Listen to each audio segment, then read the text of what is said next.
Yet it is somewhat strange that he himself should never allude to this connection, if it were so close. On the contrary, he speaks of his becoming acquainted with Pamphilus in such a manner as to suggest that there was no existing relationship which brought them together.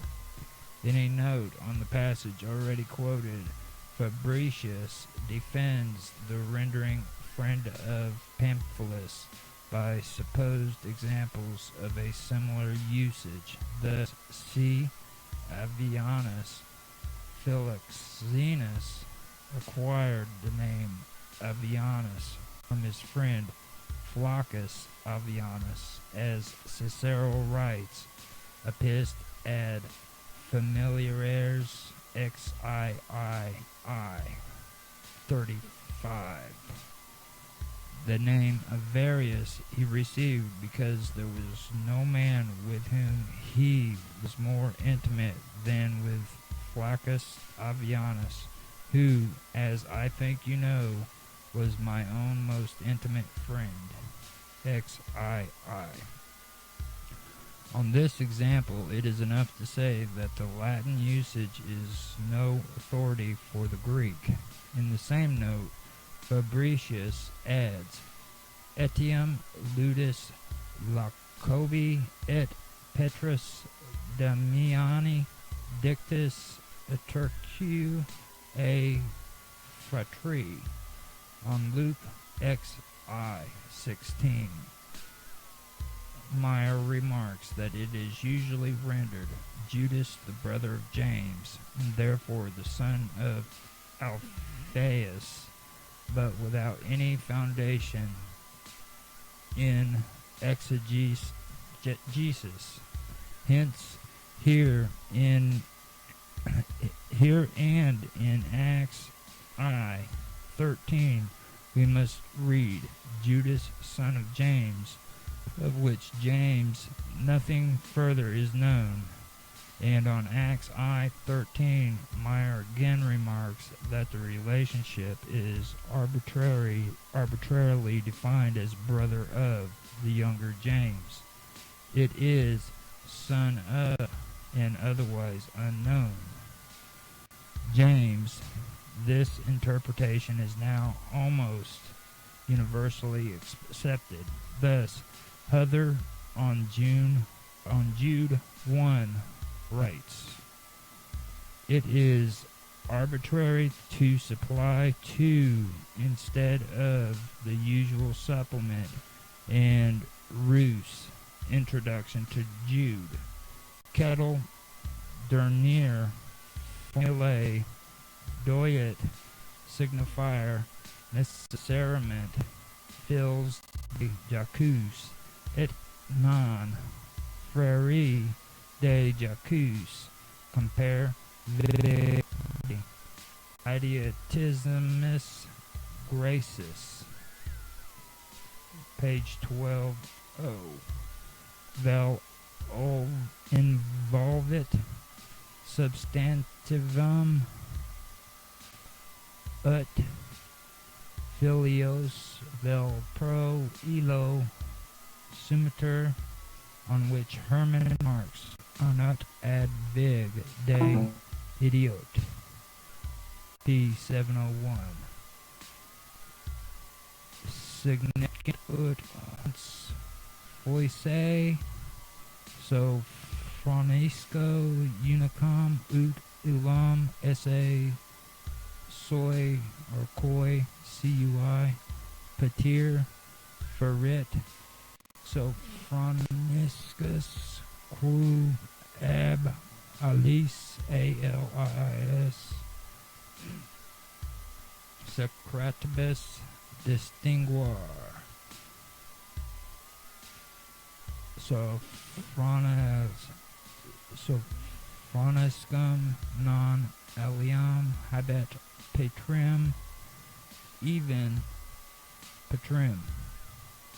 Even, however, if we could admit and render brother of James, this extension of genitive and kindred would not justify its further extension to the relation of friend, and the same objective applies to Petrus, brother of Damanus, as to whom Fabric Tom XSI P88 Tom XXI P814. Saint Jerome, writing about 60 years after the death of Eusebius, speaks of him as the friend, eulogist, and companion of Pamphilus. Epilogue ADV Rufin I 9 Ipse Eusebius amateur et preco et contubernals Pamphili tres libros scripsit elegantissimos vitam Pamphili continentes. Again, the preface to his translation of the work of XIII Eusebius on the names of places in Holy Scripture, Jerome mentions that he took his surname from the blessed martyr Pamphilus, while the preface to his commentary on Isaiah and elsewhere he calls him simply Eusebius Pamphili.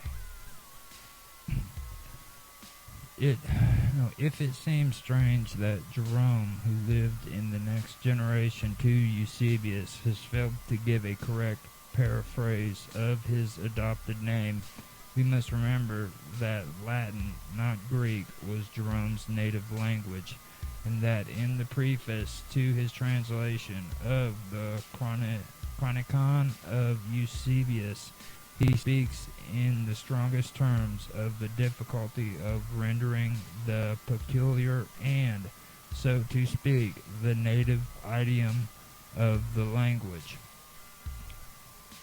On this point, the Greek writers of church history are better witnesses than Jerome.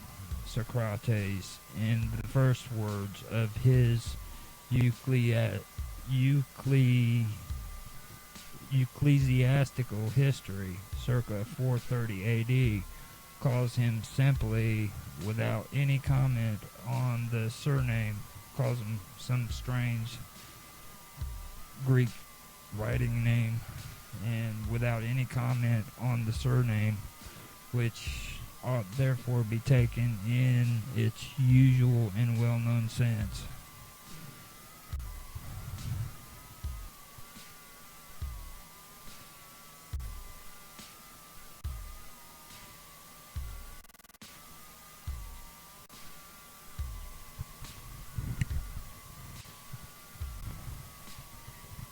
Okay.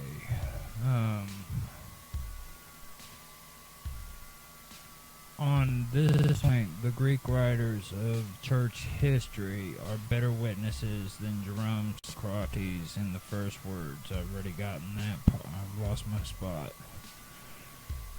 Okay, Sozomen, a contemporary of Socrates, in his Hist Ecclesi I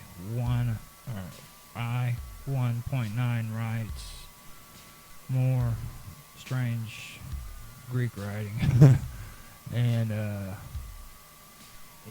which may imply a patronymic and may be illustrated by Xenophon. Euconom, which is spelled Xenophon, Xenophon, and